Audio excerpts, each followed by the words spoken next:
You know, there are many ways that you can describe depression. It's hard to imagine what it's like for those who don't know it, but there's been an attempt.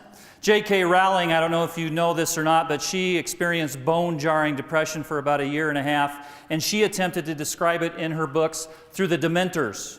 Dementors, you know, suck out the life and suck out the soul of the person, and depression for her was very much like that. It just seemed to suck the life right out from underneath her, and so she tried to describe depression in the language and the metaphor of Dementors. Winston Churchill, who led Britain through World War II, also suffered from pretty severe depression, and he called it the black dog that haunted him. This black dog continued to pursue him throughout all of his life, and he was known as a man who had to wrestle with depression all of his life. And there are other attempts. If you watch and look at bumper stickers as you travel around, those are sort of philosophical statements that have been slapped onto bumper stickers, and there has been some attempt to describe the despair of life which so many people experience and which all of us at some point in our lives experience. And maybe one of my favorite descriptions is, there is no gravity, the earth sucks. Another one I saw not too long ago is, what if the hokey pokey really is what it's all about? Fairly depressing. Now for me, I have to share with you that for the majority of my life, I have struggled with incredibly severe depression. It has defined who I am, and it has impacted my life in ways that I sort of appreciate and in ways that I resent. The diagnosis for me just 2 years ago was bipolar II disorder. Now, bipolar I is much different. Bipolar I is where the mania is much, much higher. So that if I had bipolar I, oftentimes what I would do is I would buy 5 new cars for friends at Christmas time. Or I would fly to Europe because I had the plan that was going to turn around the whole economic mess over there, and I would rack up my credit card debt. I have bipolar II, where the mania isn't as high, but I do have 50 domain names registered, because there had to be some exciting new thing out there. And so for me to describe depression, and again, it's hard to imagine unless you've known it, but I like to use the story of the Apollo 11 moon landing. Now remember Kennedy, he rallied the whole country to say we need to beat the Russians in the space race, and it was a national sort of endeavor to get the first man on the moon. So this occupied our time. And finally, over some trial and error, they decided that it was time to land the first men on the moon. And here they were in the Apollo 11 spacecraft, and here is the interchange between Houston and Apollo 11. Here, Houston, 400 feet and hovering over. See the lunar surface now, about 300 feet over 150 feet hovering. Houston, see the lunar surface even closer now. We're at about 50 feet. Houston, contact. Contact? I mean, you have just landed on the moon, the first human being to land on the moon, and all you could say is contact. I mean, what in the world? Where's the passion, right? If you were the first man on the moon, wouldn't you have said, hey, we landed, Houston, we're on the moon, baby. We are here. Passion, where the heck is the passion? And if you've been married a long, long time, you often can experience a lack of passion in your own life. You could be in the bedroom going, honey, I'm hovering 10 feet and over 5 feet, contact. Where's the passion? And for me, depression is a depletion of passion. So that anyone who experiences depression or has a bout of depression, for me, it's like taking the air out of a balloon. Passion seems to wane when you are depressed and when I am depressed. So for my description, I use a lot the Apollo 13 mission to say, where's the passion? How do you get passion in your life? Now, as I was preparing this, I thought I wanted to speak primarily about mental illness and about depression and why depression is going to persist. It's not going to go away. And the reason I believe that is because we have to have depression in order to experience the full spectrum of human emotions. But rather, I thought I wanted to speak to myself and say, how in the world do I get myself out of depression? And I have discovered over the years that there are pilot lights. And they may flicker barely inside my soul, but there are pilot lights, sustained pilot lights, that if I can ignite those, ignite passion in my life. And because for me, depression is a depletion of passion, these pilot lights are critical for me to get out of the depression. And the first pilot light to ignite passion in our lives and in my life is humor. But however, we're the unhappiest nation that ever landed on soil. The U.S. is a very, very unhappy nation. In fact, The Economist even said, we are one of the unhappiest, most miserable people on the face of the planet. In fact, if you go to the bookstore today, there are about 4,500 books on happiness. Compare that to in 2002, where there was only 50 books on happiness. It is a huge topic for us. It is a huge issue. By the way, do you know who the happiest country in the world is? Denmark. And the reason Denmark is so happy is their expectations are so doggone low.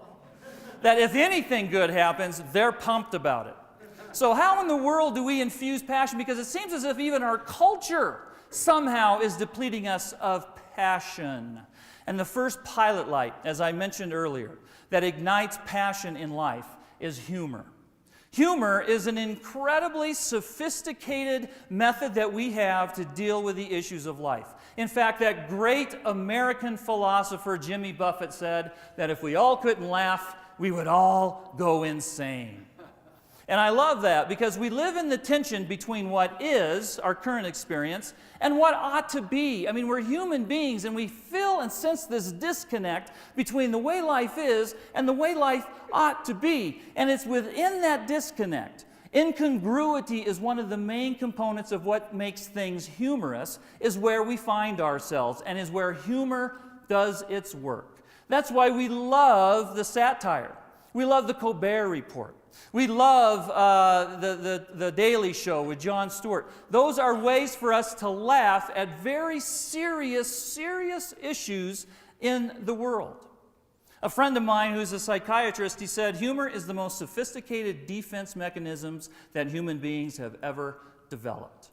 And if we can somehow laugh at the pain in the world, not to mock it, but somehow to approach it with humor, it sort of diffuses it a little bit.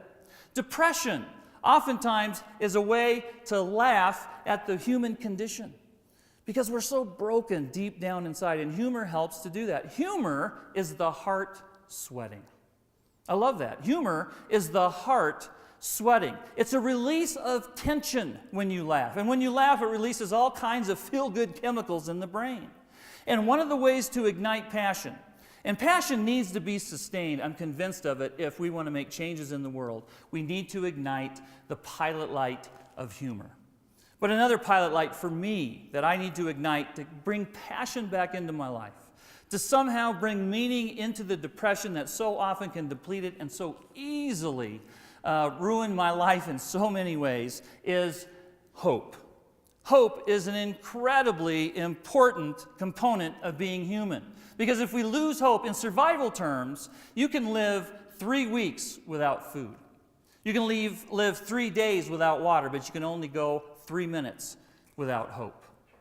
Now, if you've been to a dog race and these greyhounds are trained to race around the track and people place bets on them, the way they get these greyhounds to race is they lock them into their cages and they have a mechanical rabbit. And wherever you go around the country, this rabbit's always called the same name, Rusty. And the announcer for these greyhound races will go, "Here comes Rusty." And that rabbit, that mechanical rabbit will go, they open up the cages, and then the greyhounds, they go after and they race. That's how they get going so fast. They have had moments, though, where these greyhounds have actually captured the mechanical rabbit.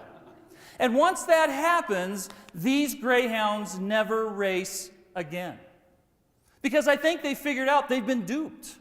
This isn't a real rabbit. What in the world have I been running all these years for? And you know what? It's often the same with all of us as human beings. what kind of rabbits do we pursue? And so often we pursue the rabbits that don't make any difference and that can deplete hope in our lives. Someone said once that life is tough. And I want to read this for you because it's a great example of life. Life is tough.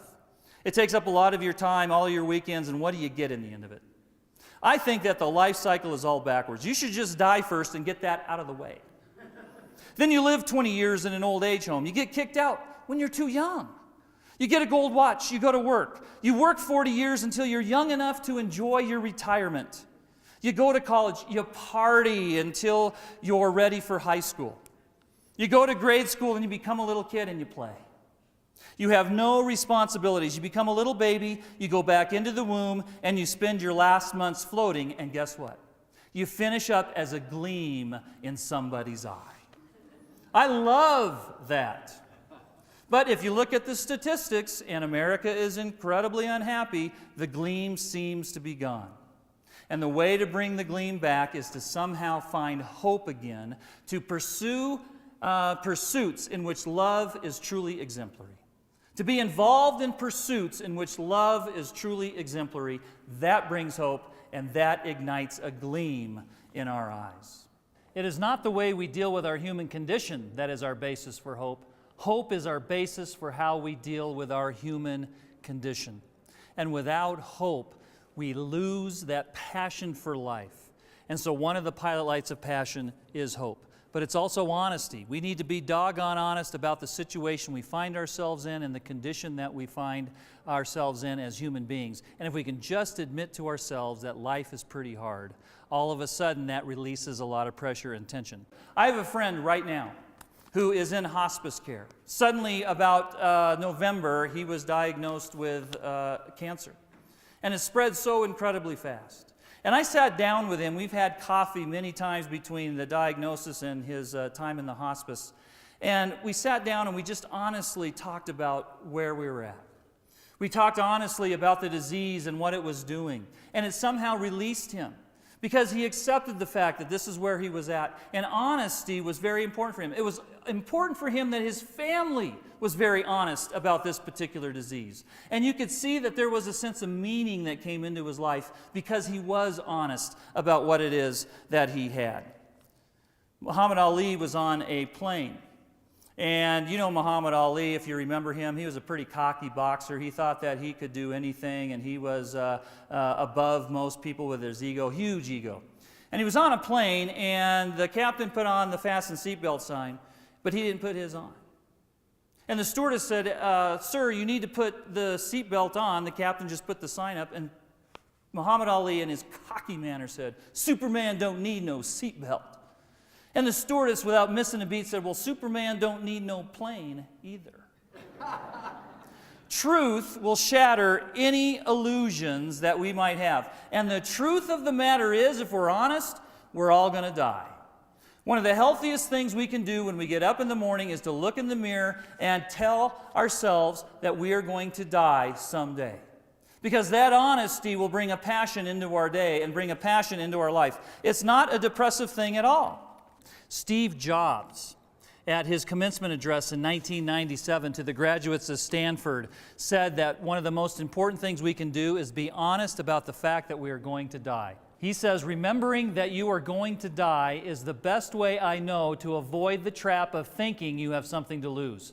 You are already naked. There is no reason not to follow your heart. The Stanford graduates got that, and it's been quoted and re-quoted over and over and over again. And Steve Jobs, as you know, was diagnosed with cancer, and we're not quite sure what his condition is now. But he said, the fact that I know I'm going to die opened up a whole world of possibilities for me. So honesty is another pilot light that ignites passion in our lives and in the world. The third pilot light of passion, beyond just humor, beyond just hope, beyond just honesty, is help. How many of you love the Beatles? I'm into the Beatles big time all of a sudden because they've been opened up on iTunes and I download all of their songs. I found out that John Lennon struggled most of his life with pretty severe depression. And he worked that out in his songs. He worked that out in the way that he communicated musically to people. And he wrote the song, Help. And help is an important component of lighting the pilot light of passion. Help me if you can, I'm feeling down. And I do appreciate you being around. Help me get my feet back on the ground. Won't you please, please help me? Help me, please. Someone help me. I need lots of help, by the way. Someone help me. You need help in order to keep the pilot light of passion sustained. And depression has an incredibly tight logic. You can get stuck in there, and I can make a great case. I could just show you the newspaper, I can have you watch the news, and I can make a very compelling case as to why all of you should be bummed out. And it's hard to get out of that tight logic of depression. And when I had the bone-jarring attacks, I would be curled up in a fetal position, and I could not raise a finger to help myself. But what made all the difference in the world is somebody came in and helped me. My best friend in college, he could tell when I was starting to go down into this funk. And he would kick me up out of the couch and he said, we're going for a walk. And he would have Swisher Sweet cigars. I'll never forget this. He would take me for a walk and we would smoke Swisher Sweet cigars, and that made all the difference in the world. It brought a light back into my eye, a gleam back into my eye, a passion back into my perspective of life, and it's because he was there. What are your Swisher Sweets? Who are your Swisher Sweet cigars? We all need help. We need to ask for it, but we also need to be open to it. Give people the privilege of ministering to you. That's made all the difference in my world of depression. To approach it with humor, with hope, with honesty and help. I want to end with a story about a woman who was having a bit of a spat with her neighbor. And she looked out of her kitchen window into the backyard and she saw her 2-year-old German Shepherd shaking the life out of her next door neighbor's rabbit. And this was a horrible thing to see because she realized that there was tension and this isn't going to help the relationship at all. So she had a great idea. She went out and she had the dog release the rabbit. She brought this bloodied and now dirty rabbit into the kitchen and she cleaned it up. She took the dirt off and the dried blood and she let it go down into the drain. And this now dead rabbit she put up, and with a hairdryer she blew the fur, puffed it up. It looked pretty good. She was pretty proud of her work. And she waited for just the opportune time when her neighbor was going to leave, and she went over and in the back patio of the neighbor's house in the cage, she propped up the rabbit and she left. About 20 minutes later, the neighbor came home, and a little bit after that, she heard the blood-curdling scream from her next-door neighbor. She went over playing the concerned neighbor, and she said, "What's the matter? What's the matter?" And through gulps, her neighbor said, "It's our rabbit. It died 2 weeks ago. We buried it, and it's back." Now, I end with that because there's an emptiness. And if you've experienced depression, the statistics will play out that in this room, with the number of people that we have here, there is about 3 to 4 people who are struggling with very, very severe depression. The rest of us also experience depression, but not on such a huge level. However, if you look at our culture, it's all bipolar. Just look at the stock market. It goes from the highs to the lows. Think about the atmosphere of our country. We have high moments and we have incredibly low moments. Most of life is lived bipolar. And the way that we fluff that up, we could say we're dead inside and we can just fluff it up from the outside, but nothing's going to change. This country isn't going to find happiness unless it works on the internal parts of us. None of us is going to find joy and any kind of meaning in our lives unless we ignite the pilot lights that are there. And the pilot lights that are there can make all the difference in the world. We don't have to puff up. We don't have to fluff up. But it helps bring meaning and sustenance and substance into our lives. And for me, in my bone-jarring depression, it was humor, hope, honesty, and help. Don't fluff up. Become alive on the inside.